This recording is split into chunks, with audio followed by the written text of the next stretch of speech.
بسم اللہ الرحمن الرحیم۔ السلام علیکم۔ میں ہوں ڈاکٹر اختر نوار۔ دنیا بھر میں ہر سال 14 جون کو عطیہ خون کا عالمی یوم بنایا جاتا ہے۔ اس سلسلے میں آج میں آپ سے ایک تحریر شیئر کروں گا۔ اللہ تعالیٰ کی عطا کردہ ان گنت نعمتوں میں سے ایک نعمت ہمارے جسم میں رواں دواں خون ہے۔ جسم کی روانی نظام زندگی برقرار رکھنے کے ساتھ ہمیں فعال بھی رکھتی ہے۔ اگر کسی بھی وجہ سے جسم میں خون کی کمی واقع ہو جائے تو زندگی بچانے کے لیے عطیہ خون کی ضرورت پڑتی ہے، جو کسی فیکٹری میں مصنوعی طور پر تیار کیا جاتا ہے۔ نہ اس کا کوئی متبادل ہے، بلکہ ایک تندرست اور توانا فرد ہی خون کی مخصوص مقدار عطیہ کر کے کسی ضرورت مند مریض کی جان بچا سکتا ہے۔ عطیہ خون کی اس اہمیت کو اجاگر کرنے کے لیے عالمی ادارہ صحت کے زیر اہتمام دنیا بھر میں ہر سال 14 جون کو عطیہ خون کا عالمی یوم منایا جاتا ہے۔ اس سال سن 2021 میں انسانیت کے نام پر جو پیغام جاری کیا گیا ہے وہ ہے give blood and keep the world breathing, یعنی خون دو اور دنیا کو دھڑکتا رکھو۔ واضح رہے 14 جون 1868 سائنسدان کارل لینڈ اسٹینر کا یوم پیدائش ہے، جنہوں نے خون کے 3 الگ الگ گروپس اے، بی اور او دریافت کر کے ثابت کیا کہ 2 مختلف بلڈ گروپس ایک باڈی پر یکجا نہیں کیے جا سکتے۔ اس طرح خون کے خلیات تباہ ہو جاتے ہیں۔ اس تحقیق سے قبل بلڈ گروپ جانچے بغیر ضرورت مندوں کو خون لگا دیا جاتا تھا، جس کے نتیجے میں اموات واقع ہو جاتی تھیں۔ اسی تحقیق پر انہیں 1930 میں نوبل پرائز سے نوازا گیا۔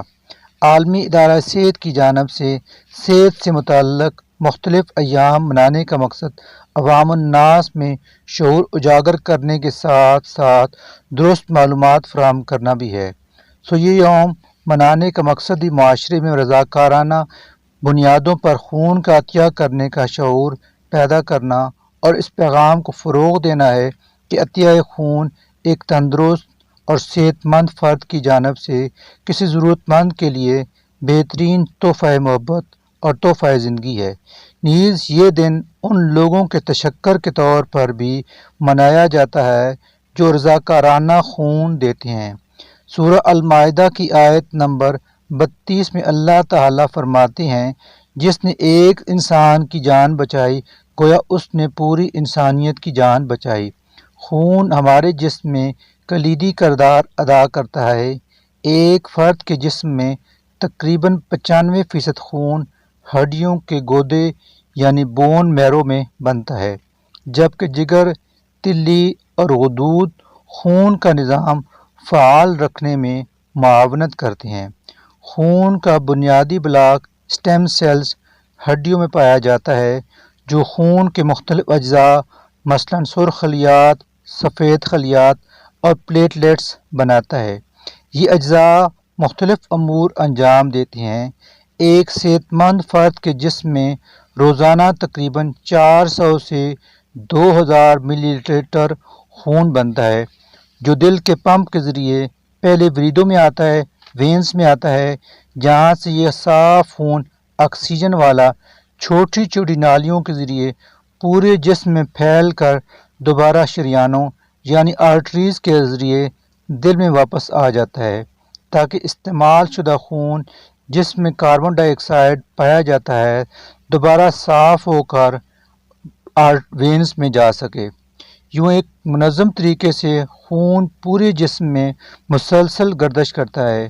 خون کا کام صرف گردش کرنا ہی نہیں، بلکہ جسم کے تمام حصوں تک غذائیت، وٹامنز، ہارمونز، نمکیات، اینٹی باڈیز، آکسیجن اور حرارت پہنچانا اور جسم کے تمام حصوں کو فاسد مادوں اور کاربن ڈائی آکسائڈ سے صاف کرنا بھی ہے۔ کسی بھی فرد کے جسم میں رواں خون اس کے وزن کا 10% حصہ ہوتا ہے۔ عمومی طور پر ایک بالغ صحت مند فرد کے جسم میں تقریباً 1.2 سے 1.5 گیلن خون پایا جاتا ہے۔ خون کا مائع حصہ پلازما کہلاتا ہے، جس میں 2 طرح کے ذرات خلیات پائے جاتے ہیں۔ سرخ ذرات ریڈ بلڈ سیلز کا کام پھیپھڑوں سے پورے جسم میں آکسیجن فراہم کرنا ہے، جبکہ سفید ذرات وائٹ بلڈ سیلز بیماریوں کے خلاف لڑنے کے ساتھ ساتھ قوت مدافعت مضبوط بناتے ہیں۔ سفید خلیات کی بھی کئی اقسام ہیں۔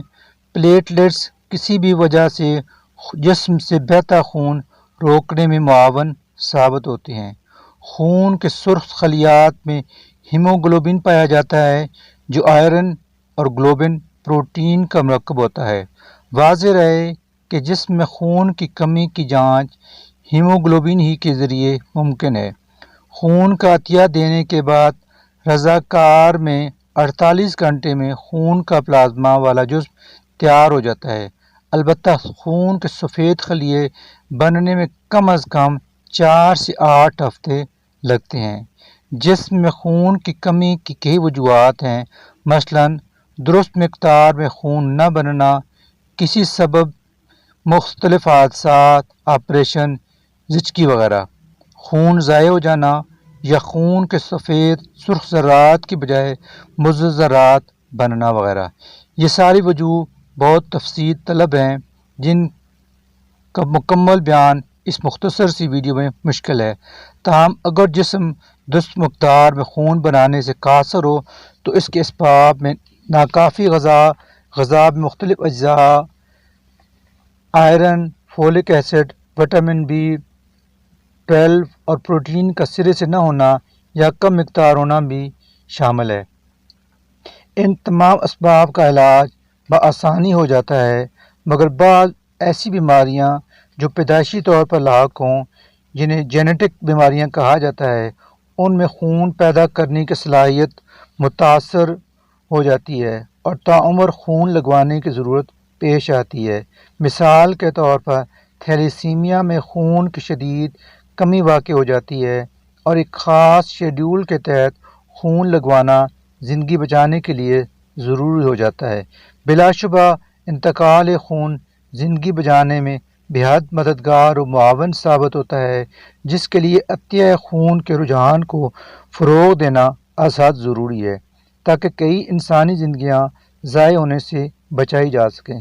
علاوہ ازیں خون کا عطیہ دینا اس لیے بھی ضروری ہے کہ انفرادی اور اجتماعی طور پر ایک صحت مند معاشرہ تشکیل پا سکے۔ انتقال خون کے کئی فوائد ہیں، جیسا کہ سب سے بڑا فائدہ تو یہی ہے کہ ہمارا خون کسی کی زندگی بچانے کے کام آ جاتا ہے۔ واضح رہے کہ عطیہ خون سے 3 زندگیاں بچائی جا سکتی ہیں۔ پھر عطیہ خون کرنے والے افراد جسمانی اور روحانی فوائد سے بھی مستفیض ہوتے ہیں، جیسے کسی کی مدد کرنے کے خیال سے ذہنی دباؤ کم ہو جاتا ہے، منفی خیالات ختم ہونے کے ساتھ ساتھ انسانیت سے ایک تعلق محسوس ہوتا ہے۔ نیز خون عطیہ کرنے سے قبل رضاکار کا ایک منی فری میڈیکل چیک اپ بھی ہوتا ہے، جس کے نتیجے میں نبض کی رفتار، بلڈ پریشر، درجہ حرارت، ہیموگلوبن لیول وغیرہ کا پتہ چل جاتا ہے۔ تو خون کی اسکریننگ کے ذریعے متعدد بیماریاں مثلا HIV، کالا پیلا یرقان یعنی ہیپاٹائٹس B اور C، آتشک، سفلس اور دیگر بیماریوں کی تشخیص بھی ہو جاتی ہے۔ علاوہ ازیں خون کا عطیہ دینے سے جہاں کینسر اور دل کی بیماریاں لاحق ہونے کے امکانات کم ہوتے ہیں، وہیں موٹاپے، کولیسٹرول اور چکنائی بھی کمی واقع ہو جاتی ہے۔ نیز بلند فشار خون کم ہو جاتا ہے تو خون دینے سے کیلوریز جلتی ہیں اور زندگی صحت مند ہو جاتی ہے۔ مختصراً یہ کہ عطیہ خون نہ صرف زندگی بچانے اور صحت مند رہنے کا سبب بنتا ہے، بلکہ تحقیقات سے یہ بھی ثابت ہو چکا ہے کہ ڈونر بھی ذہنی اور جسمانی طور پر صحت مند رہتا ہے۔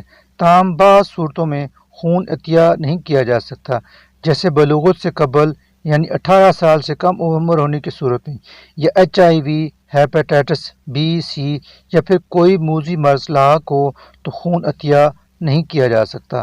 ایک سوال یہ بھی پوچھا جاتا ہے کہ کیا عطیہ شدہ خون ایک سے دوسری جگہ بحفاظت منتقل کیا جا سکتا ہے؟ تو یقیناً کسی ایمرجنسی کی صورت میں یا ویسے بھی خون ایک سے دوسری جگہ بحفاظت منتقل ہو سکتا ہے۔ جہاں تک عطیہ خون کے ضمن میں معیارات کا تعلق ہے تو عطیہ کرنے والے فرد کو صحت مند، چاق و چوبند اور خون کے ذریعے منتقل ہونے والی بیماریوں سے پاک ہونا چاہیے۔ 18 سے 65 سال کی عمر کے تمام افراد خون کا عطیہ دے سکتے ہیں جن کا وزن کم سے کم 50 کلو گرام اور ہیموگلوبن 12 گرام اور نبض کی رفتار ٹھیک ہو۔ 18 سال سے کم عمر افراد اپنے سرپرست کی اجازت سے اور بڑی عمر کے افراد مخصوص ٹیسٹ اور معائنے کے بعد ہی خون عطیہ کر سکتے ہیں۔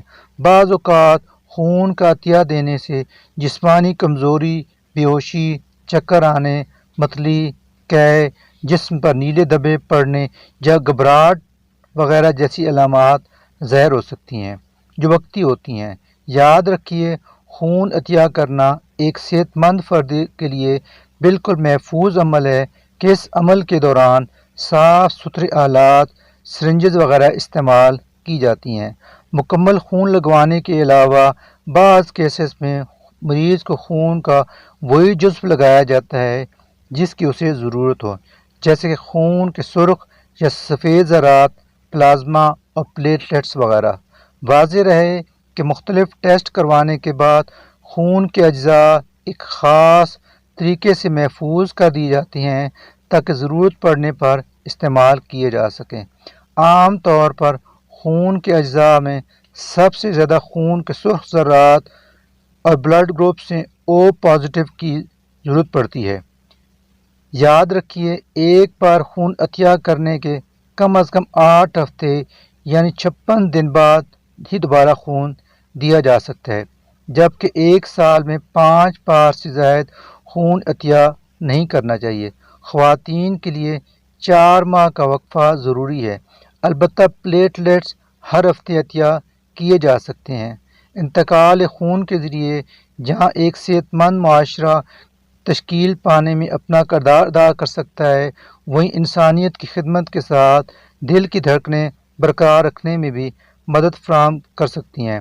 لہذا خون عطیہ کریں اور صلہ پائیں۔ یاد رکھیے، ہر نیکی پلٹ کر آتی ہے۔ امید ہے عطیہ خون کے بارے میں وہ تمام معلومات جو آپ جاننا چاہتے ہیں اس ویڈیو کے ذریعے آپ تک پہنچ چکے ہوں گے۔ اگر مزید کوئی معلومات آپ چاہتے ہیں تو کمنٹس سیکشن میں کمنٹس کر کے مجھ سے پوچھ سکتے ہیں۔ اب اجازت دیجیے، خدا حافظ۔